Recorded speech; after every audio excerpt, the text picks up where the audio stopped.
Monhun. So we finally got that PC train going. Got the expansion hype, so we've been working on that. It's a long ways away, isn't it? Like August? September. So even longer. Even further. And did they announce it's going to be simultaneous launch on PC and PS4? They said nothing about that. Oh, no. All right. I want to move away from this. Tristan, what did you play? Uh-oh, we're going to come back, aren't we? I'll skip over Monhun. I have sunk a lot of hours into Final Fantasy XIV Mahjong. You know, the origin story of that was actually our last podcast episode. Final Fantasy XIV is not turned on right now. I have turned it off. I was trying to grind up my ELO or MMR or whatever they call it in there. And I spent 2 days grinding it up to a respectable point, and then I lost it all in one day. So now I've quit. Now I'm just... Wait, you lost it all? When did you lose it all? On Sunday. After Monhun, I logged on. I was like, let me take a chill break after hunting some, I forget what the tzatziki sauce and Angie, and I lost all of it. You're a broke man. I'm a broke man. I think 2019, not a great year for me. Not a great year for Mahjong in general. You know, it's a down year. If you have Mahjong coin, you should sell now. Yeah, sell right now. It's not worth it. I don't know. You have a lot of year to go. I'm saying stay on it. It'll grow. I've already spent 30 hours playing Mahjong. I don't know where I can go from here. Where's your MMR right now? Do you know? 1550 something. Hey, that's up 50 from where you normally If you don't get the title, I'm going to be really disappointed. Oh, man. So you better get 2,000. Okay. That is my 2019 goal. If we're averaging this, you gain 50 MMR every 20 hours of gameplay. So... Oh, God! You need 450, so that's 9. So you need another 180 hours of Mahjong, and you'll be there. It's almost too easy. There's a lot of quick maths going on right now, guys. But enough about me. What have you been playing, Albert? I played Monhun, and the Battlefield Tides of War came out, so I played that. The new game mode it's okay. I don't think it works very well for the reason that Battlefield's a game where if you have a squad of 4, you can roll people in Conquest pretty easily. And when you lessen the player count to 16, 8 versus 8, 4 people in a dedicated squad will never lose ever against random pubs. So, and Battlefield's a game where if you have 1 or 2 people, it's usually more than 1 or 2. It's probably like 7 to 10 people on your team that are really bad at the game, but there's 32 people on your team, so you have 20 people that know what they're doing. It's a fair match. But if you have 1 or 2 people on your team that are doing bad and 8 players on your team, it's not very great, I think. So, I don't know. Yeah, I'm definitely going to need to be jumping back into Battlefield. Took a big break for JRPG goodness, but I want to get back into it. Do the new Tides of War, get the new gun. Yep, have some fun. The new medic gun's pretty cool, too. One last thing. I got Far Cry 4. I played it for like an hour. R.I.P. Far Cry 4. And then Far Cry 5 went on sale immediately after, and I was like, oh man. Do I do it? Do I do it? Wait, we can play that together, right? Yes, you can. Does anyone else have Far Cry 5, though? Is it time? The Viewport crew? Let's jump in news. By the way, we have a game at the end. I gotta bring that up. Woo! So get your game hats on. First one. We got Bungie splitting up with Activision and retaining the rights to keeping Destiny. Isn't this interesting how last episode we talked about, is Blizzard going to split with Activision? And then, like, 2 days later, it was like, nah, Bungie's splitting up with Activision.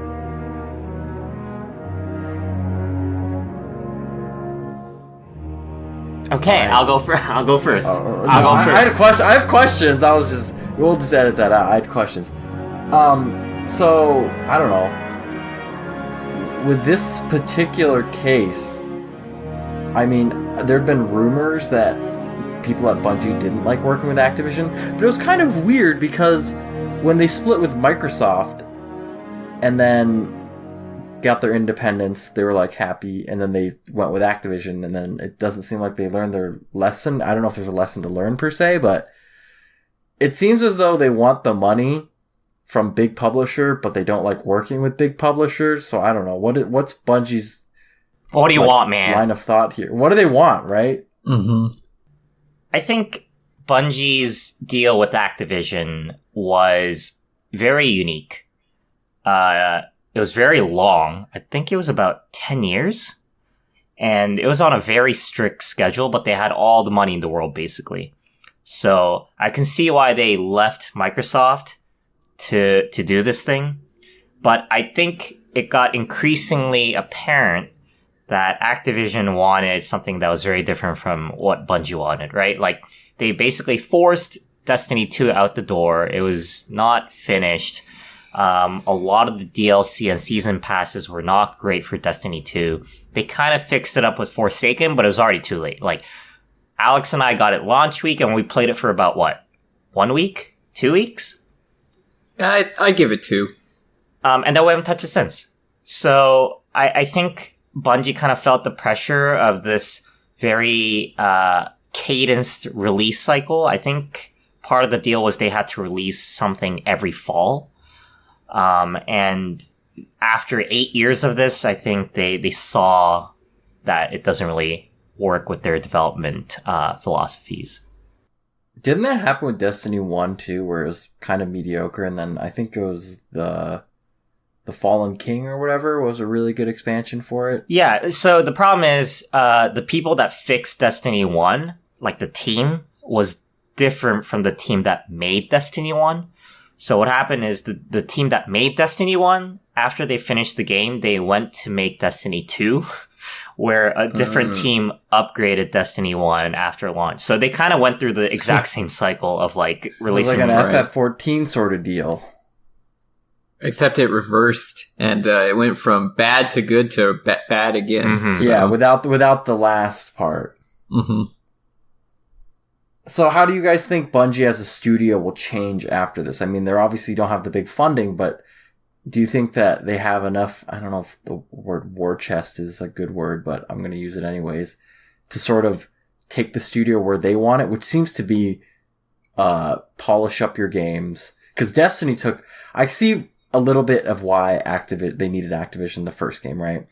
That game took forever to make. I feel since when they released, what was the last Halo they made? 3, right? Or was it ODST? I don't even remember. I believe ODST. Whenever the last Halo they released up until the first Destiny was a really long time.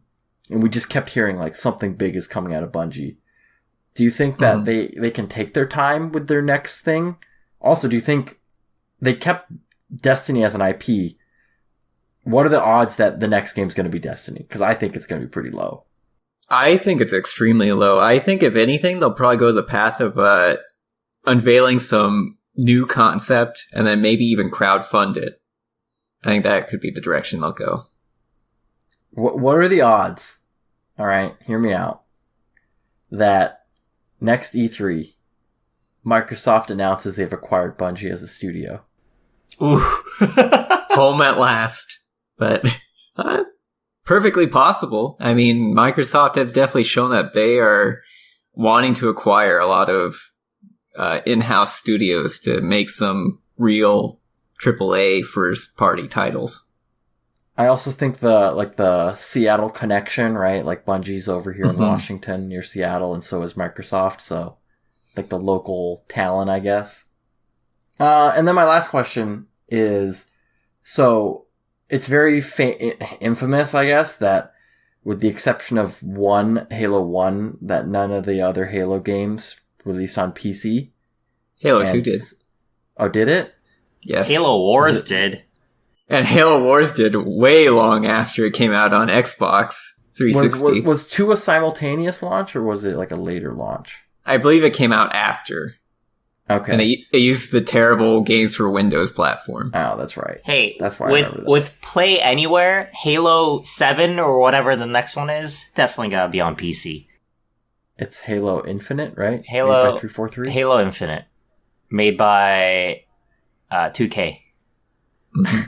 And with Xbox Game Pass. Anyways, no, but I was going to ask, now that they don't have a big publisher behind them to sort of fund, what's the good word for it? Like cross-platform development of the same game, sort of like, it's not really porting, right? Is it a port? Do you consider it a port at that point? I don't know. I think in the modern era, you have to consider PC as a real platform, like a very profitable platform, either with Steam or the Epic Store. Especially when you're launching a shooter, like Bungie's really good at shooting games, you probably want to launch it on PC as well. And I like how Alex didn't bring up the Blizzard store. They're not on that one anymore. Yeah, I don't think they'll be appearing on that one. I heard the Epic Store is taking applicants. Okay. That's all we had for that one. But we got some more business. BIZNUS. Some business news. We've got Nexon. Combat Arms, Nutshot Glory company. Maple Story. Decaron, the unsung hero. Reportedly going up for sale. And this one's interesting as Nexon's a huge player in I guess pretty much the Asian games market in general. Microtransaction economy. Yeah. The free-to-play MMO economy. In a way, they almost founded that principle. They pretty much made essentially, I would say, the economic model for free-to-play MMO games. Mm-hmm. And shooters, I guess. Essentially free-to-play games in general.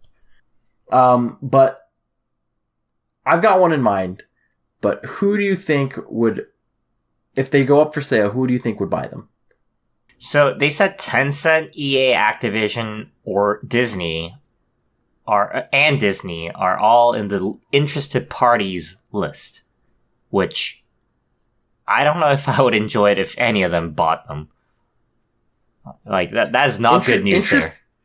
Interestingly enough, I feel that the studio that would do the least, or the publisher that would do the least, quote-unquote, damage, I don't know if you want to put it that way, would be Tencent. Yes, agreed. Tencent buys a lot of studios, and they just kind of let them do what they want, for the most part.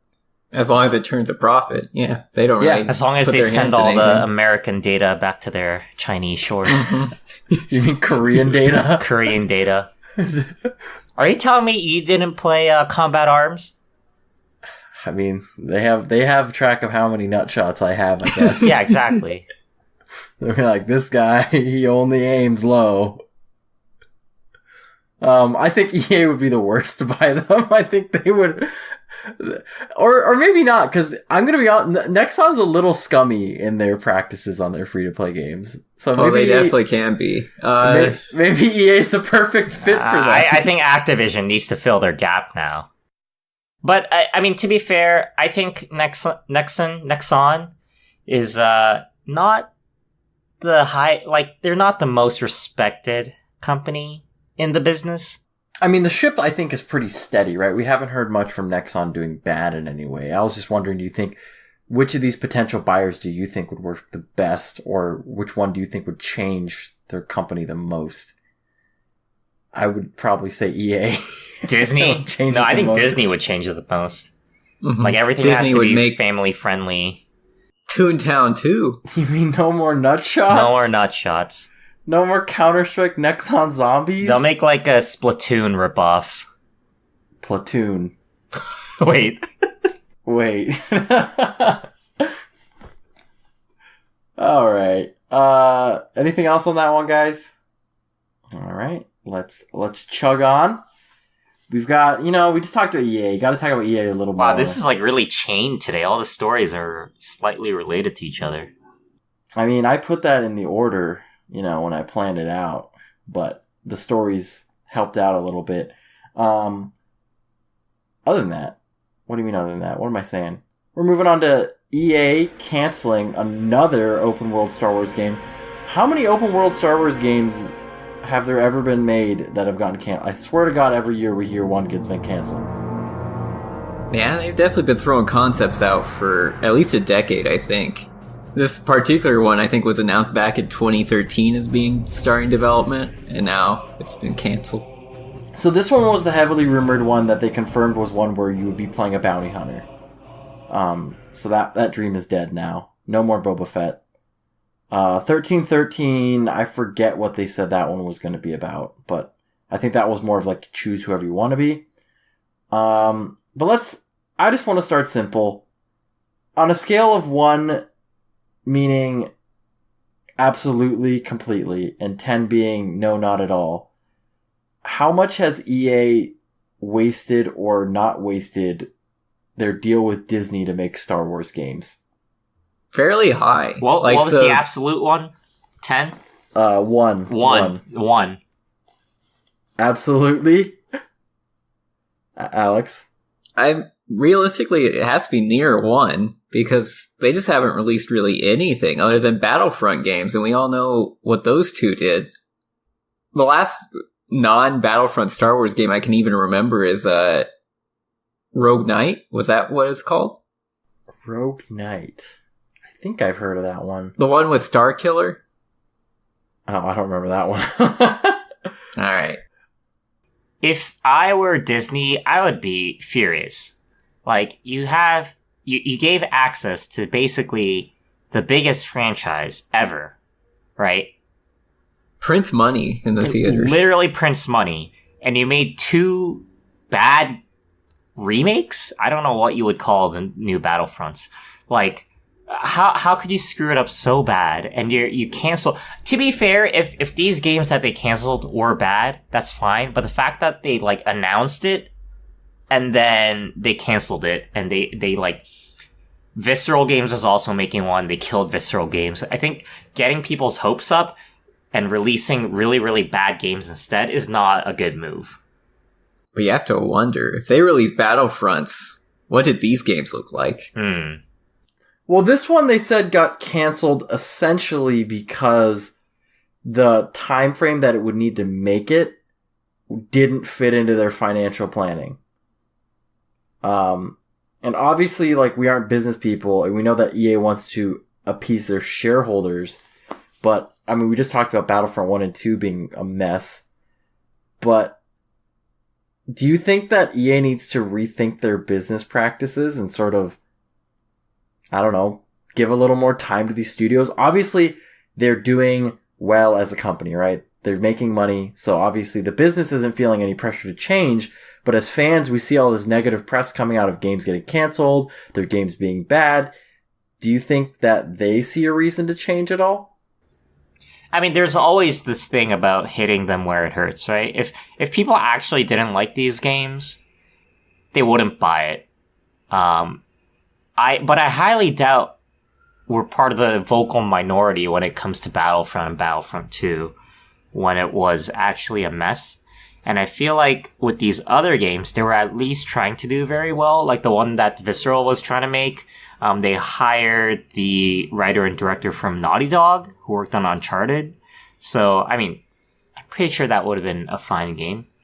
But the fact that they're... I mean, we all heard the rumors, right, of Battlefront 2 and that fiasco, and how rumored a Disney exec called up the CEO of EA and was like, you need to get this fixed now. Right.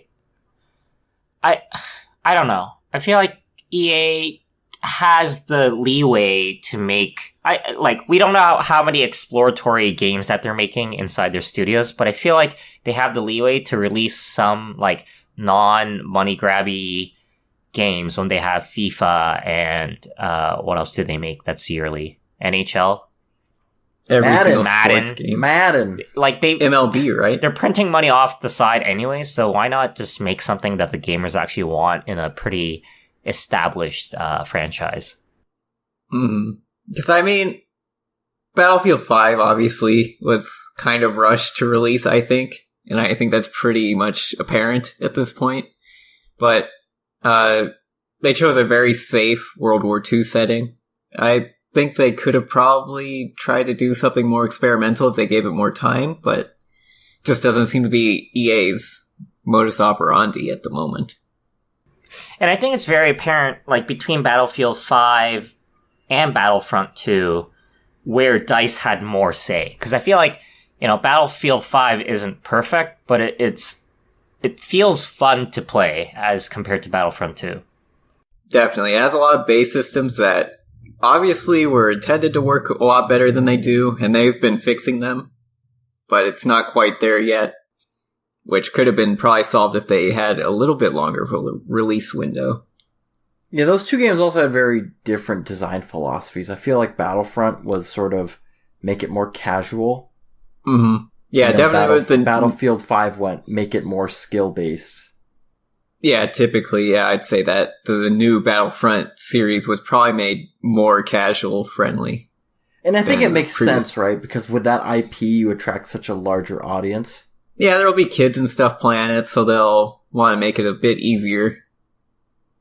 But still Fortnite fun to kids the lore. now. When's our Star Wars Battle Royale coming out? Why has no one brought that up? All right. Battlefront? No, just make it Battle Royale. It just sells itself. They're halfway there. Gotta chug my back to... Alright, so we all agree that that EA has squandered their Star Wars game. What's another studio or publisher you would like to see if they were to have the ability to make a Star Wars game? What studio you'd want to see with this IP? Grasshopper manufacturer. Oh, God. Well, no, I want a real one. And that better not be a real one. What? No, Grasshopper. Oh my God, are you... Man. A lot of hate here. I'm going down the easy path, and I'm saying I want Obsidian to make another Star Wars game. Alright. Grasshopper manufacturer is Suda51 Studio. I know. Did you see those review scores for Travis Strikes Back? Yeah. Oof. Doesn't surprise me. I just because of what I've seen with Cyberpunk 2077, I would love to see CD Projekt Red take on a Star Wars game. My mind did jump to them for a few moments, but I don't know. I guess the lore of Star Wars, it seems too friendly for me. I guess they could make a pretty serious Star Wars title, but I don't know if Disney would ever allow them to. That's true. I think Ken Levine's studio did a really good job. Oh, yeah? No, I'm being serious. I'm being serious. Cliffy B next? Oh, okay. Do you just want to go out to the audience and ask him about it? I think with his kind of like storytelling abilities, and you know, they've had their experience with shooters, I think he'd do a good job. So that kind of leads into my next question, and you talked about like storytelling. If you were to have like a dream Star Wars game that you're like, hey, I want them to make something like this, what would you want? And Tristan, it sounds like you want more like a single player focused, sort of like, what was it called? Force Unleashed, right? Mm-hmm. That was like a story driven RPG sort of game. Not really RPG, but kind of RPG. I think part of it is that Star Wars has like a very rich background, right? Everyone has something going on. And that has been something that's, you know, kind of not been addressed even in the movies. You know, movies are only about 2 or 3 characters. The games, Battlefront, you know, you're a nameless stormtrooper. So I think having a good single player campaign would be really fun. I don't know. I think I'd like to see a continuation of like a Republic Commando style game. Oh, yes. That was mine. That's probably yours too, but I don't know. I just enjoyed that style of game. It was very different from typical Star Wars game. Much more polished shooting gameplay than in the old Battlefront titles. Just in one of that single player oriented story. There you go.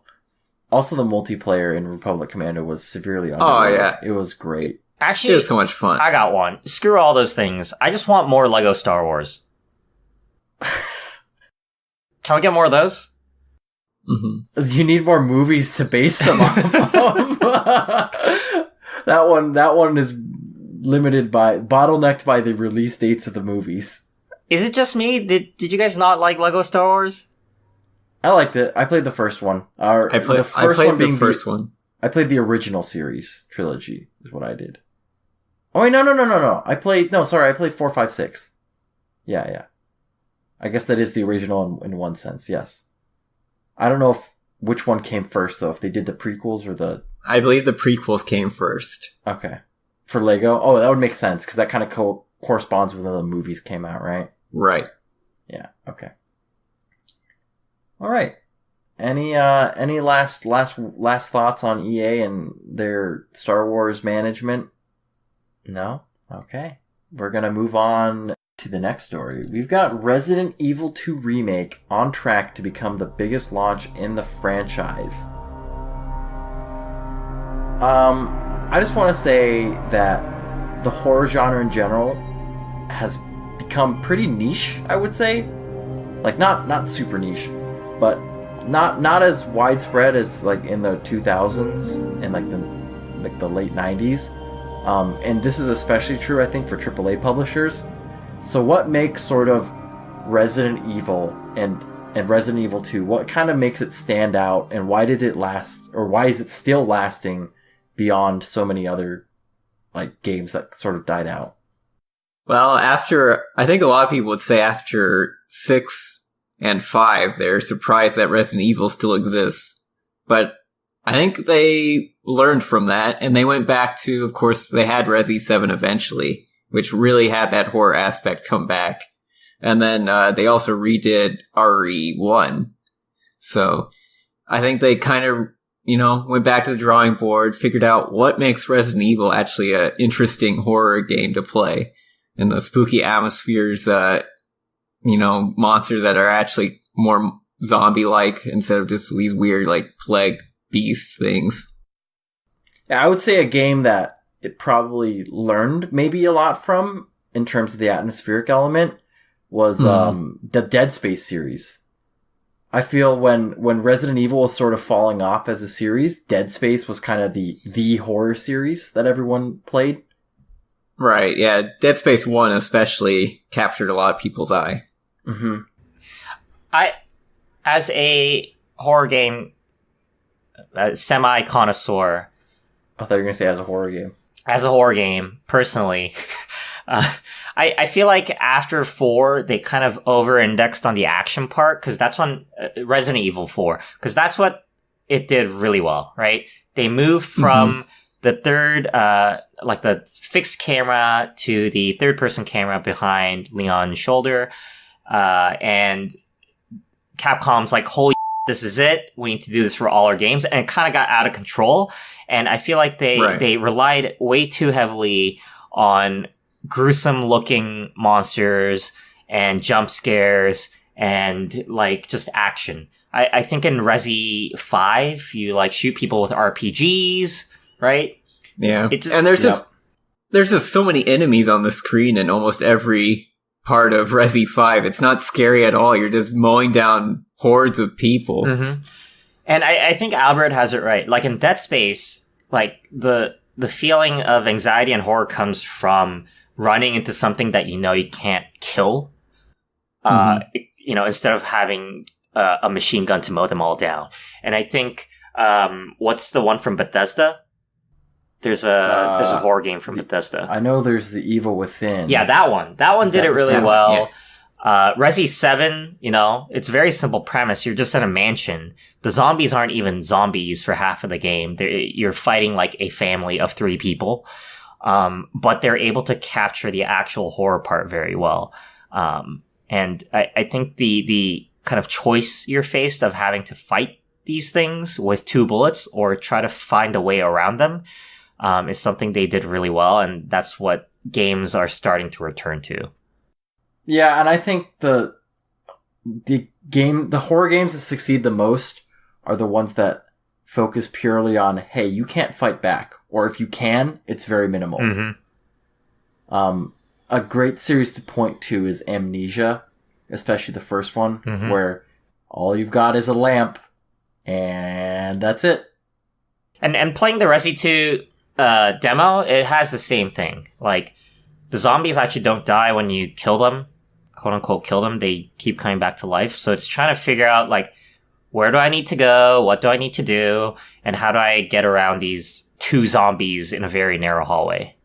So, kind of veering away from horror game general and sort of Capcom's business model, we've had 2 years in a row now where Capcom has released huge... I mean, we don't know sales numbers for Resi 2 Remake yet, but I'm assuming it's going to be pretty big.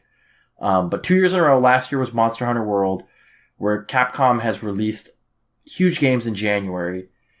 Is this post-holiday window sort of an untapped time frame release window for games that publishers might be sort of taking advantage of more.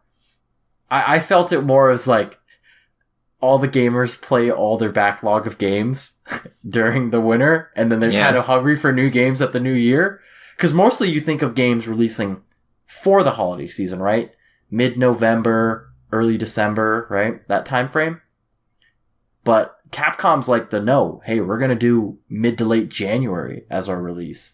And last year, Monster Hunter World sold 10 million copies. And I would say, I think 7 million of them was in the first month and a half or 2 months. So, I don't know. What do you guys think? It definitely has... I think I could see it having a potential window where, during winter, there's a lot of sales for older games coming on. So they buy a bunch of old games and they're having fun with that. Get done with winter and they're suddenly like, man, I want a new game. What's coming out? I want to crap my pants. They see Capcom and they're like, all right, RE2. I played that when I was back in middle school or whatever. So they don't. I feel like most people who played RE2, who are going to buy RE2, were not even born when the original came out. Oh man, that's true enough. But we're here. We get to experience that of playing the same game again, but in a much different perspective, and I'm very excited about that. This guy here will be playing Kingdom Hearts 3, but man, the long-awaited game. The same thing. Many people who will play that game probably weren't born when the first one came out. Jeez, Nomura, you've done it. I think January is a great kind of period to release a game because, like, really early January. Because like Alex said, people are gonna be hungry for a new game. They don't want to play Legend of Zelda anymore, right? They don't want to play Super Smash anymore. I don't know what else came out during the holidays. They don't want to play... I don't think Legend of Zelda came out during the holidays. No, I'm thinking about people who got it for Christmas. Oh, yeah. Okay. And then come January, you have this like super small window where you have complete monopoly over all the marketing. And then a couple games come out January, February, right? We have Far Cry coming out, Crackdown coming out, and Anthem coming out. And by the time you hit March, since your game's been out for a while, you can put it on sale. Boom. Another 60 million copies sold. Spring break sale. So I think it's a pretty good plan. I like how they're kind of utilizing this again, like you said. And honestly, I hate it when all the publishers are obviously like they have to because of market trends, right? When people spend money. But when there's just a constant steady flow of games as a gamer, it's just so much nicer than having 3 games you love come out within 1 month, right? You don't have any time to enjoy each game. Mm-hmm. And then you had the long summer of just nothing. Oh yeah. Yeah, you gotta play. I think last summer was pretty bad if I remember. Final Fantasy for 7 months straight. You gotta find that 180 hours of Mahjong somewhere. Yep. We're gonna end today on a PSA, alright? So there was a money laundering scheme discovered using Fortnite V-Bucks. And essentially they would take accounts or whatever, launder money through the dark web and selling V-Bucks on the dark web. So I'm gonna tell you right now, guys. Don't buy V-Bucks on the dark web, children, because it could be bad money. Blood money. Moms, you too. Don't go there. Yep. Also, who's going on the dark web and looking for V-Bucks in the first place? Hey, man, it might be cheap. My skins. It might be cheap. I think that's what it is, right? It's like 10% of the normal price, right? That's the only reason you do it. 10%? I'm not risking my life for 10% discount. It better be deep. No, it's 10% like the original price. Oh, so okay, it's 90% off. Because we like Fortnite. Mm-hmm. I have a question, Alex. Have you played Fortnite at all yet? Have you touched that game? Absolutely not. I've not even downloaded it. Have you been tainted? Pure. I am pure. Tristan and I played 1 round of it, and it was not great. It's okay. I'm very not pure, so we can just kind of... It averages out for the viewport team. Mm-hmm. Yep. Alright, guys. We're moving on to our game. You know what this one's called? I don't. Are we was that rhetorical, or...? It was kind of rhetorical. I was gonna say let's not get sued over the name of this game, but it's called Who's the Boss? Not related at all to the TV show Who's the Boss. Oh. So this game's pretty simple. I'm gonna give you a boss, all right, and you give me the name of the game/series it is from. You get 1 point if you get it right. Some of them, if you can't name the specific game, I'll give you half a point for the series. But that's only if neither of you can get the name of the game, right? If I say the boss and neither of you get the game, then I'll be like, all right, do you know the series? If you don't know the series, then no points. Okay. Okay. Fair enough. I have 20 bosses here, and I got a tiebreaker in case you guys somehow split 10-10. What's our buzzin'? I'm going to let you guys come up with the buzzin'. What's our buzzin' word for today? A buzzin'? V-Bucks. That's mine. All right. All right, we'll do it. V-Bucks. We're not sponsored, we swear. Humble bundle. Humble bundle. No, Fortnite. No, viewport will be our word, I guess, because I just stole that from you guys. That's a safe one. It's a safe one. It's not trademarked. It's not Viewbucks. Viewbucks coming soon. Viewbucks. Viewcoin. It's the new sensation that's sweeping the gaming nation. All right, let's start. You ready? Viewport.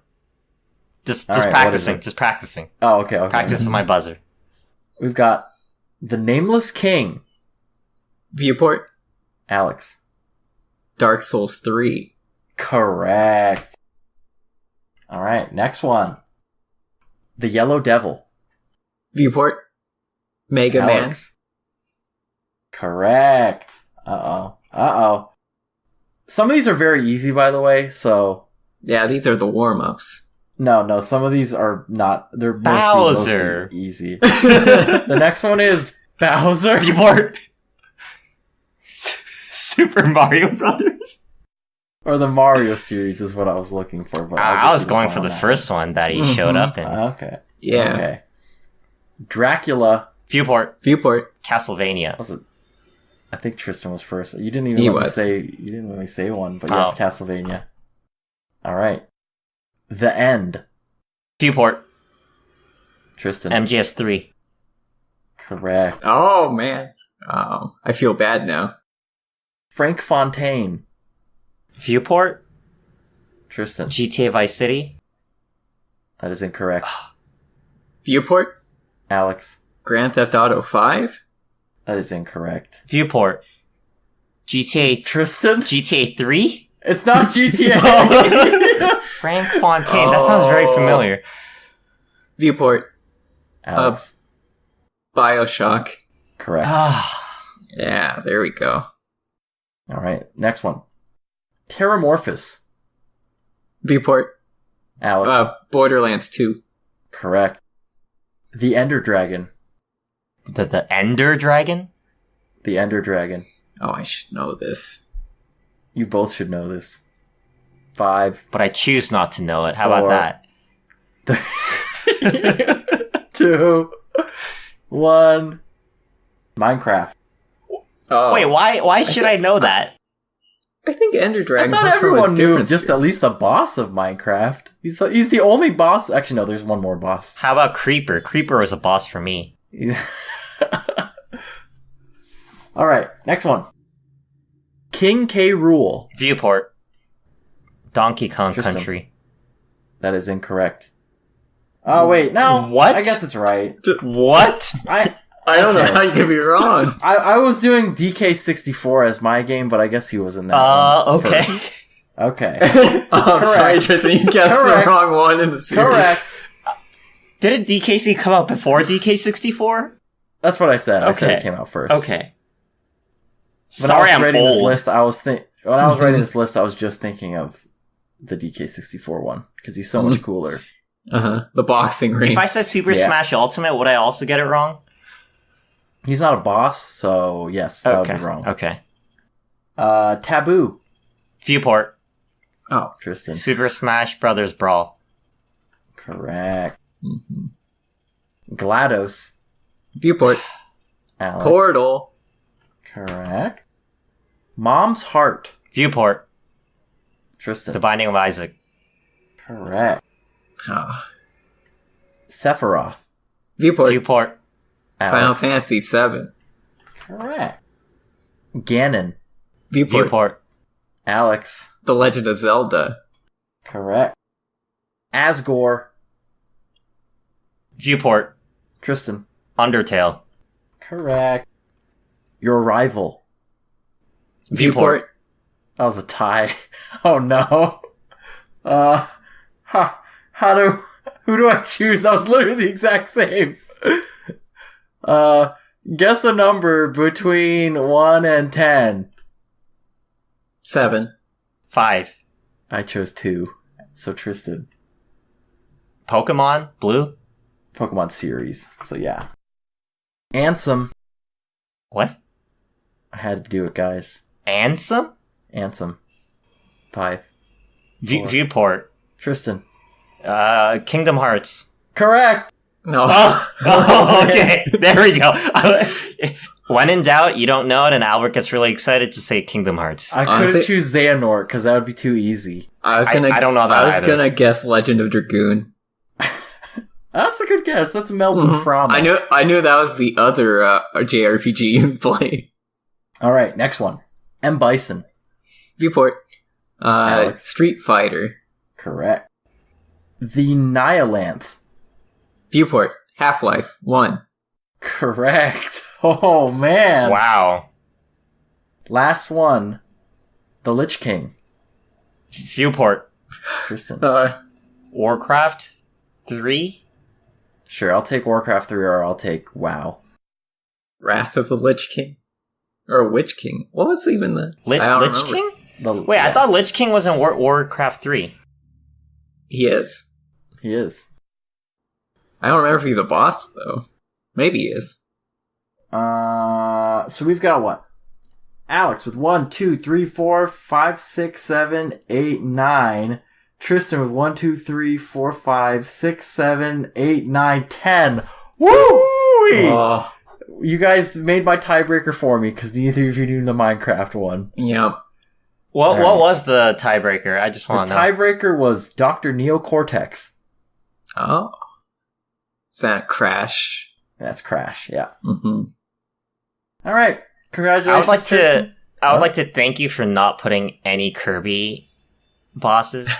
And by thank you I mean I'm just very disappointed. I was gonna put DDD, but DDD? Yeah. It's like putting Bowser. Shut up. I gave you Ender Dragon, and I thought you guys would race for that one. I'm sorry I did not play. I never played Learn your Minecraft lore, alright? You're too busy playing Fortnite and Mahjong over there. Alright, Tristan, congratulations. You are the winner of this, I was gonna say this week. We don't do this weekly. This is bi-weekly. You're the winner of this bi-weekly episode. Thank you. Congratulations. That does it for this episode, guys. It's over. Wraps it up for episode 20 of Viewport Relay. We're almost old enough to drink. In America land, right? In Canada, in episode ages. In episode ages. How's Canada's 20? No, 19. Oh, oof. In Quebec, it's 18. Oh. Nothing to do there, I guess, right? Anyways, Viewport Relay is available on Radio Public, iTunes, Google Music, Stitcher, Podbean, and all your favorite podcast directories. If you enjoyed this episode, please take a moment to subscribe, review, and share it with your friends.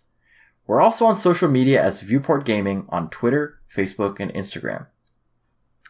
Alex, since you lost today, I want to ask you, why Viewport Gaming? Well, Albert, Viewport Relay is a part of Viewport Gaming, a website where you can find reviews, previews, and features for all your favorite video games, as well as this very podcast. Go check it out at viewportgaming.com. Hey, thanks, Alex. As always, I've been your host, Albert Corsten, joined by the winner, Tristan Jung. Goodbye. And Alex Nestor. See ya. See you all next time.